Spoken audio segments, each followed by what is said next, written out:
Ladies and gentlemen, are you ready?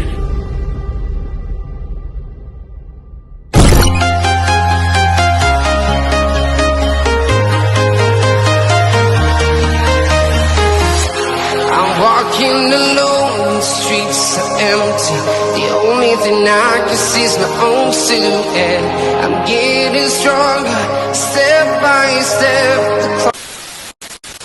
Umaga ulit mga kapatid, welcome back po sa aking YouTube channel. Ngayong umaga, ituturo ko sa inyo kung paano mag-skill ng mga extra bar sa biga. May ginuwit ako dito ng 3 kulom at saka 2 biga. Paano natin dito kunin yung pinaka extra bar nito mga kapatid?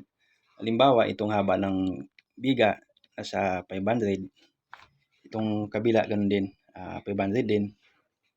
Kunin lang natin ito mga kapatid yung pinaka L/4 nitong biga. Atin ito sa 4 yung 500, ang kalalabasan nito nasa 125. Kabila ganun din, 125 din. Atin natin ito sa 4. Kabila ganun din. Bali, ang pag lagay nitong mga extra bar nito mga kapatid, laging dito magsisimula sa may naka-eskwala dito sa pinaka main bar nito hanggang dito sa may unang guhit na to, nakabin siya pababa. Dito ganun din sa may pinakagitna, nakabin din siya sa pababa. Continuous siya dito sa may kabilang poste, hanggang lagpas siya dito hanggang sa unang guhit na yan. Nakabin din yan sa baba.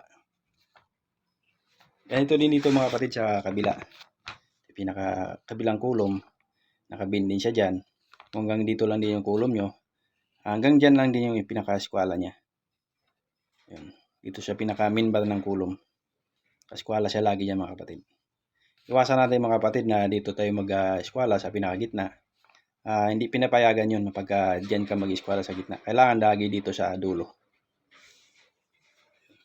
Yung pinaka-bottom bar naman ito mga kapatid, kung paano natin kunin yung pinaka-extra bar nito, paano natin i-skill yan. Kunin natin yung L/6 nitong 500. 500, i-divide natin niya sa 6. Ang kalalabasan niya mga kapatid ay nasa 83.3.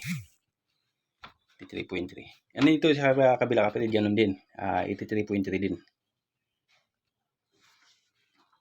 Atin natin sa 6 ito. Ito ganun din.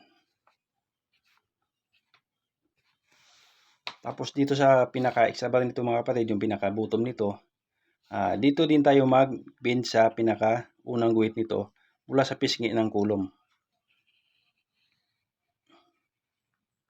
Yan. Nakabangka tayo dyan pa taas mga kapatid. Yung pinaka-bottom bar niya. Dito ganun din. Nakabangka din tayo dito, nakabend siya dyan.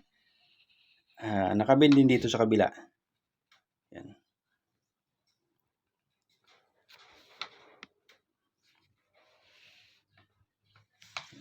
Ganun lang kasimple mga kapatid kung paano mag-scale ng mga extra bar.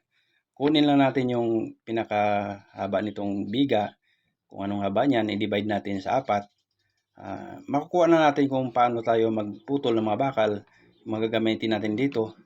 Malalaman natin kung ganong haba na bakal yung magagamit natin dyan.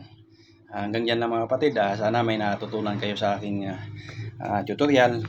Huwag niyo pong kalimutan na mag-share, like and subscribe sa aking YouTube channel para updated kayo sa sunod ko pang mga video.